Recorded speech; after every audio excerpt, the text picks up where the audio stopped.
அன்பு நேயர்களுக்கு இனிய வணக்கம். மேசம் ராசிக்கார நேயர்களுக்கு நம்ம இன்னைக்கு வீடியோ பதிவுக்கு முழுமையா போறதுக்கு முன்னாடி முருகரை மனதார வணங்கிட்டு வீடியோ பதிவுக்குள்ள போகலாங்க. ஓம் முருகா போற்றி, ஓம் முருகா போற்றி, ஓம் முருகா போற்றி. எனக்காக்கும் முருகனே போற்றி. நல்லதே நடக்கும், நல்லது மட்டும்தான் நடக்கும்.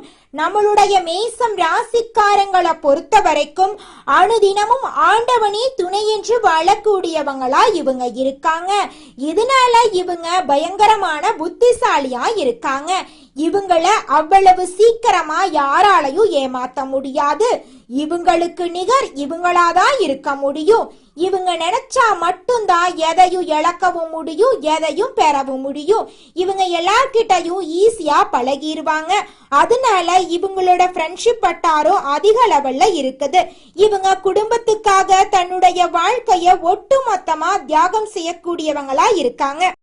மேசம் ராசிக்காரர்களே, நீங்க குழந்தையா பிறக்கிறப்போ உங்க வீடு ரொம்பவும் சந்தோஷமா இருந்திருக்கும். பெற்றோர்களால நீங்க ரொம்பவும் நேசிக்கப்படக்கூடிய நபரா இருந்திருப்பீங்க. குழந்தை பருவத்துல அதிக காயங்கள் ஏற்பட்டிருக்கும், தடுமாற்றங்களை அனுபவிச்சிருப்பீங்க. 6 வயசுல இருந்தே சிக்கல்கள், உடல்நல குறைபாட்டை நீங்க அனுபவிச்சிருப்பீங்க. 12 வயசு வரைக்கும் கல்வியில இடையூறு வந்திருக்கும். 20 வயசு வரைக்கும் வாழ்க்கையை ருசிக்க தொடங்கி இருப்பீங்க. காதல் தோல்விகளை சந்திச்சிருப்பீங்க. அதனால ரொம்பவும் நீங்க துன்பப்பட்டிருப்பீங்க, கண்ணீர் சிந்திருப்பீங்க. நம்மளுடைய மேசம் ராசிக்காரங்களை பொறுத்த வரைக்கும் என்ன தொழில் செய்யறது அப்படின்னு யோசிச்சுக்கிட்டு இருப்பாங்க. வேலைக்கு போறதை நீங்க விட்டுருங்க. மேசம் ராசியை பொறுத்த வரைக்கும் ஒருத்தர் கீழே கை கட்டி வேலை செய்யறதுக்கு இவங்களுக்கு பிடிக்காது. இவங்க கிட்ட தைரியம் அதிகமாயிருக்கு, தன்னம்பிக்கை அதிகமாயிருக்கு, ஆளுமை திறன் அதை விட அதிகமாயிருக்கு. தலைமை பண்பை அதிக அளவுல கொண்டவங்க தாங்க நம்மளுடைய மேசம் ராசிக்காரங்க. நம்மளுடைய மேசம் ராசிக்காரங்க நெருப்பு தத்துவத்தை அடிப்படையா கொண்டவங்களா இருக்காங்க. இவங்க துணிச்சல் மிக்கவங்களா இருக்காங்க. எந்த சூழ்நிலைக்குமே கவலைப்படாதவங்களா இவங்க இருக்காங்க. ஆனா இவங்க வாழ்க்கையில அதிக கஷ்டங்களை அனுபவிச்சுட்டு இருக்காங்க. மற்ற ராசிக்காரர்களுக்கு ஒரு காலகட்டத்துல கஷ்டம் வந்தாலும் நம்மளோட மேசம் ராசியினருக்கு தூங்கும் போதும் எழுந்திருக்கும் போதும் கஷ்டம் தொடர்கத மாதிரி போயிட்டு இருக்குதுங்க. இந்த வீடியோ பதிவு முழுமையாக நம்மளுடைய மேசம் ராசிக்காரர்களுக்கானதுங்க. ஒரு குழந்தை மேசம் ராசியில பிறந்தா பிரம்மன் அவர்களின் முற்பிறவி கர்ம வினைகளுக்கு ஏற்ப நல்லது கெட்டதை எழுதி வைப்பாருங்க. மேசம் ராசிக்காரங்க தன்னம்பிக்கை உடையவங்களா இருக்காங்க, கடின உழைப்பாளியா இருக்காங்க. மற்றவர்களுக்கு உதவி செய்யக்கூடிய எண்ணம் இவங்க மனசுல இருக்குதுங்க. அதே நேரத்துல இவங்க முன்கோபமும் பிடிவாத குணமும் கொண்டவங்களா இருக்காங்க. நம்மளுடைய மேசம் ராசிக்காரங்களுடைய வாழ்க்கையில இனி வரக்கூடிய காலங்கள்ல துன்பம் அப்படிங்கிற பேச்சுக்கு துளி கூட இடம் கிடையாதுங்க. மேசம் ராசிக்காரங்களே, உங்க வாழ்க்கையில இந்த மாதம் நல்லது மட்டும் நடக்க நீங்க செய்யக்கூடிய பரிகாரம் என்னன்னு பாத்தீங்கன்னா, முருகரை மனதாட வழிபாடு செய்யுங்க. உங்க வாழ்க்கையில நல்லது மட்டும்தாங்க நடக்கும். கெட்டதுங்கிற பேச்சுக்கு துளி கூட இடம் கிடையாதுங்க மேசம் ராசிக்காரனர்களே. ஆடி மாதம் அம்மன் வழிபாட்டுக்கு உகந்த மாதமா இருக்குதுங்க. இந்த மாதத்துல திருமணம் போன்ற சுபகாரியங்கள்ல நிறுத்திட்டு தெய்வத்திற்காக அர்ப்பணம் செய்யணுங்க. குலதெய்வத்தை வழிபாடு செய்யறது ரொம்பவும் முக்கியங்க. இந்த மாதத்துல செய்யக்கூடிய குலதெய்வ வழிபாடு ஈடு இணையற்ற பலன்கள் உங்களை வாழ்க்கையில கொடுக்குங்க. ஜூலை மற்றும் ஆகஸ்ட் மாதங்கள் உங்களுடைய வாழ்க்கையில ஏகப்பட்ட நன்மைகள் நடக்கக்கூடிய மாதமா இருக்குதுங்க. இந்த மாதம் வரக்கூடிய ஆடி 18 மிகவும் சிறப்பு வாய்ந்த விழாவாக கொண்டாடப்படுதுங்க. ஆடிப்பெருக்கு அப்படிங்கிறது நதிகளின் முக்கியத்துவத்தையும் நீர் வளத்தை போற்றும் நாளாக கொண்டாடப்படுதுங்க. ஆடிப்பெருக்கு நாள்ல தான தர்மங்கள் பண்ணினா உங்க வாழ்க்கையில புண்ணியம் சேருங்க. ஏழை எளிய குழந்தைகளுக்கு உங்களால முடிஞ்ச அளவுக்கு அன்னதானம் வழங்குங்க. ஒருவேளை உணவு அளிச்சிங்கன்னு வச்சுக்கோங்க, உங்க வாழ்க்கையில இருக்கக்கூடிய துன்பங்கள் மறைந்து உங்க வாழ்க்கையில இன்பங்கள் பெருகுங்க. வேத ஜோதிடப்படி 9 நவ கிரகங்கள், 12 ராசிகள், 27 நட்சத்திரங்கள் இருக்குதுங்க. மேசம் ராசிக்கு செவ்வாய் சொந்தக்காரனா இருக்காருங்க. சூரிய பகவான் உச்ச வீடா இருக்காருங்க. இவங்க துணிச்சல் மிக்கவங்களா இருக்காங்க, எதற்கும் கவலைப்பட மாட்டாங்க. ஆனா இவங்களுடைய வாழ்க்கையில கஷ்டங்கள் தொடர்ந்து வந்துகிட்டே இருக்குதுங்க. மற்ற ராசிக்காரங்களுக்கெல்லாம் ஒரு காலகட்டத்துல கஷ்டம் வந்தாலும் நம்மளோட மேசம் ராசிக்காரங்களுக்கும் தூங்கும் போதும் எழுந்திருக்கும் போதும் கஷ்டம் தொடர்ந்துகிட்டே இருக்குதுங்க. அஸ்வினி, பரணி, கிருத்திகை நட்சத்திரத்துடைய முதல் பாதம் மேசம் ராசியில இருக்குங்க. சித்திரை மாத ஆரம்பத்துல காலையில் பிறந்தவர்களுக்கு மேச லக்னம் நிச்சயமா அமையுங்க. நம்மளுடைய மேசம் ராசிக்காரங்க செவ்வாய் பகவானின் ஆதிக்கத்துல பிறந்திருக்காங்க. இவங்க எந்த விஷயத்திலும் தலைமையை ஏற்று செயல்படக்கூடியவங்களா இருக்காங்க. உண்மையா உழைப்பாங்க, உயர்வை நோக்கி பயணம் பண்ணக்கூடியவங்களா இவங்க இருக்காங்க. தன்னை சுத்தி இருக்கிறவங்களையும் முன்னேறதுக்காக இவங்க செய்த கர்ம வினைகளுக்கு ஏற்ப இவங்க வாழ்க்கையில பலன்களை அனுபவிப்பாங்க. நல்லது கெட்டது கலந்து இருக்குங்க. பிரம்மன் யாருடைய தலையெழுத்தையும் மாத்தி எழுதுறது கிடையாது. கர்ம பலன்களின் அடிப்படையிலேயே இந்த ஜென்மத்துல பலன்கள் கிடைக்குங்க. மேசம் ராசியில பிறந்த ஒவ்வொருவரும் பலருடைய வாழ்க்கைக்கு வழிகாட்டியா இருக்காங்க. இவங்க குணம் கொஞ்சம் பிடிவாத குணமா இருக்கும். சட்டுன்னு கோபம் வந்துடும். நெருப்பு ராசியா இருக்காங்க. இவங்களோட குணாதிசயங்களை புரிஞ்சுக்கிட்டா இவங்கள மாதிரி ஒரு நல்ல ஆட்களை நம்மளால பார்க்கவே முடியாதுங்க. குலதெய்வம் எங்கேயோ இருக்குது, என்னமோ இருக்குது அப்படிலாம் நீங்க நினைக்க வேண்டாங்க. நீங்க எங்கிருந்தாலும் ஒரு தீபம் ஏற்றி வச்சு அந்த தீப ஒளியில தெய்வங்கள் இருக்கிறாங்க அப்படின்னு நினைச்சு வழிபாடு செய்யுங்க. குலதெய்வமே தெரியாவிட்டாலும் வீட்டில் தீபம் ஏற்றி வச்சு ஏதாவது ஒரு நல்ல நாள்ல குலதெய்வத்தை நினைச்சு வழிபாடு செய்யுங்க. குலதெய்வ வழிபாடு குலம் காக்குங்க, குலம் தலைக்கும். முதல்ல குலதெய்வம், அப்புறம் இஷ்டப்பட்ட தெய்வம், அப்புறம் உங்களுக்கு விருப்பப்பட்ட தெய்வங்க. எந்த கோயிலுக்கு போனாலும் என்ன பண்ணாலும் ஏற்றமில்லை அப்படின்னு நீங்க சொல்லுவீங்க. தினமும் எந்திரிச்ச உடனே சூரிய பகவான நமஸ்காரம் பண்ணுங்க. அவங்களுடைய அனுகிரகம் இருந்தா போதும். மற்ற கிரகங்கள் எல்லாம் சாதகமா இல்லைனா கூட பரவாயில்ல, அந்த சூரியனுடைய பிரகாசம் உங்க வாழ்க்கையவே பிரகாசமா மாத்திருங்க. அந்த வெளிச்சம் உங்களை சேருங்க. உங்க வாழ்க்கையில் இருக்கக்கூடிய கண்ணீரெல்லாம் கரைஞ்சு போயிருங்க. மேசம் ராசிக்காரர்களே, போலியான ஆட்கள் சொல்றத நம்பி பயந்துகிட்டு சில விஷயங்களை செய்யாம இருந்துராதீங்க. உங்க தகுதிக்கு மீறி கடன் வாங்கி ஒரு பரிகாரம் செஞ்சீங்க அப்படின்னா அந்த பரிகாரத்தினால உங்க வாழ்க்கையில பணப்பற்றாக்குறை வந்துடும். 30 வயசுக்கு பின்னாடி தனுஷ்பாணி யோகம் வரும். இதன் மூலமா உங்களுக்கு அரசு ஆதரவு கிடைக்கும். 40 வயசுல யோக வாசத்தால அதிக பணம் வரும். 50 வயசுக்கு பின்னாடி ஆன்மீகத்துல நீங்க ஈடுபடுவீங்க. அளவுக்கு மீறி செலவு செய்து ஒரு ஜோதிட பரிகாரம் உங்களுக்கு திணிக்கப்படுது அப்படின்னா அது லாப நோக்கத்துக்காக உங்களை ஏமாத்திற்கான வேலை அப்படிங்கறத நீங்க புரிஞ்சுதாங்க ஆகணும். மேசம் ராசிக்கார நேயர்களே, மேசம் ராசிக்காரர்களுக்கு கஷ்டம் என்று எழுதப்பட்டிருந்தா அது ஏதாவது ஒரு வகையில சேருங்க. பெண்களுக்கு குடும்ப ரீதியாகவும் ஆண்களுக்கு வேலை செய்யக்கூடிய தொழில் ரீதியாகவும் வருங்க கஷ்டம். சுக்கிரனுடைய ஆதிக்கம் வரக்கூடிய காலத்துல உங்களுக்கு நல்ல மனவாழ்வு அமையுங்க.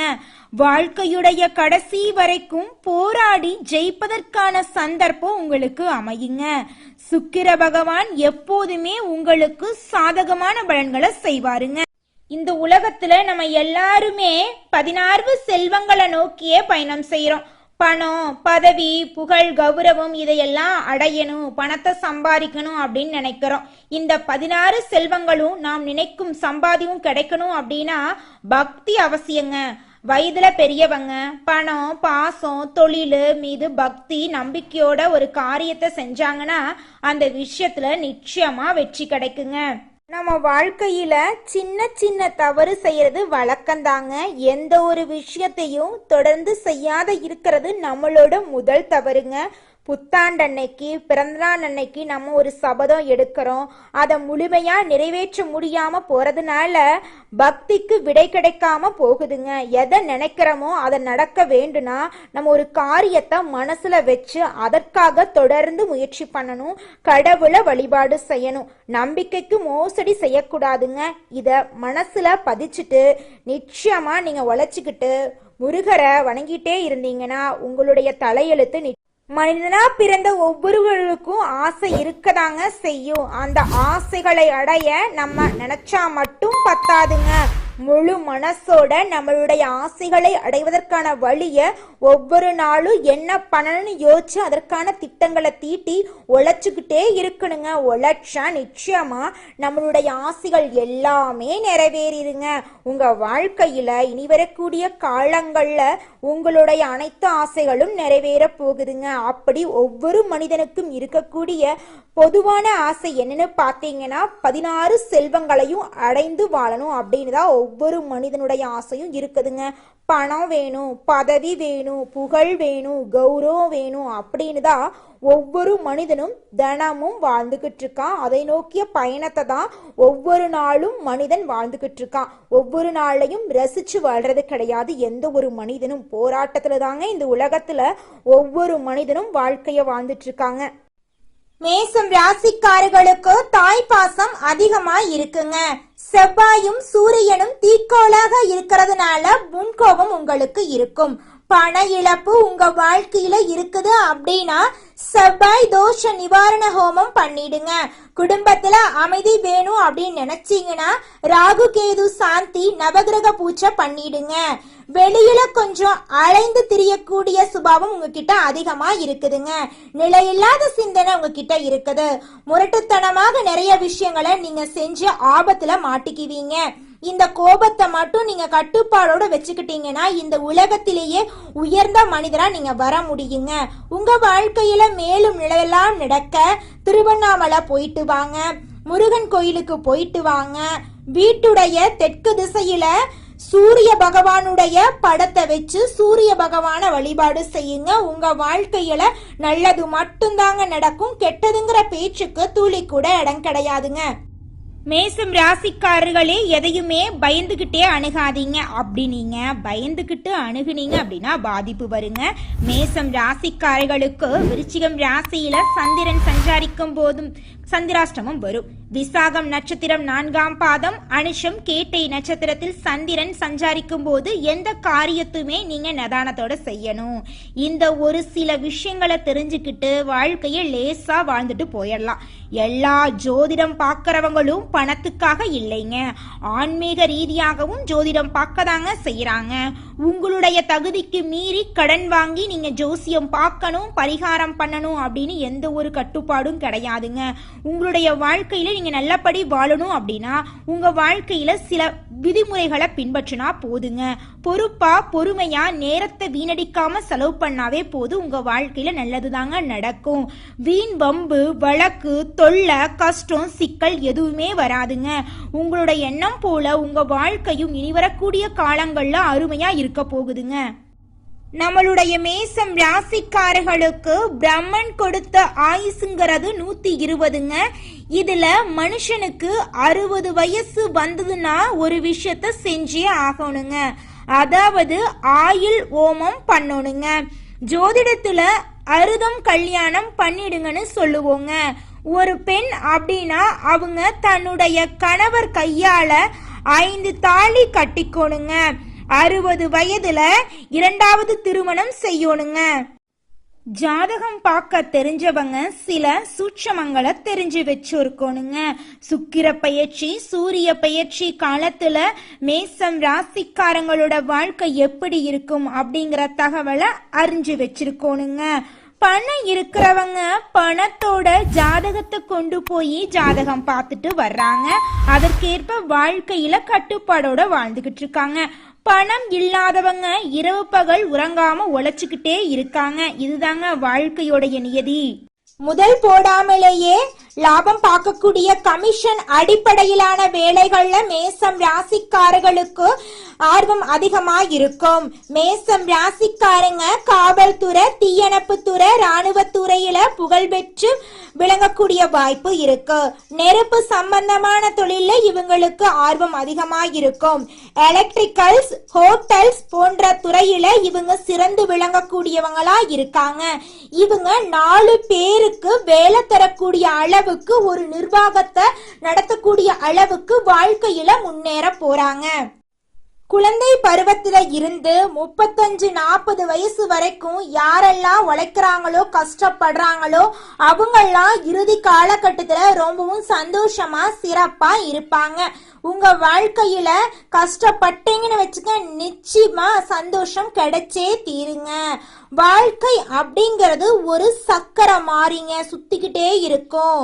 மேல இருக்கிறவன் கீழே வருவான், கீழே இருக்கிறவன் மேல வருவான். கஷ்டப்படுறவன் சந்தோஷப்படுவான், சந்தோஷப்படுறவன் கஷ்டப்படுவான். இந்த மாதிரி தாங்க ஒவ்வொரு மனிதனுடைய வாழ்க்கையும் அமைஞ்சிருக்கு. நல்லதே நடக்கும், நல்லது மட்டும்தான் நடக்கும். நன்றி, வணக்கம்.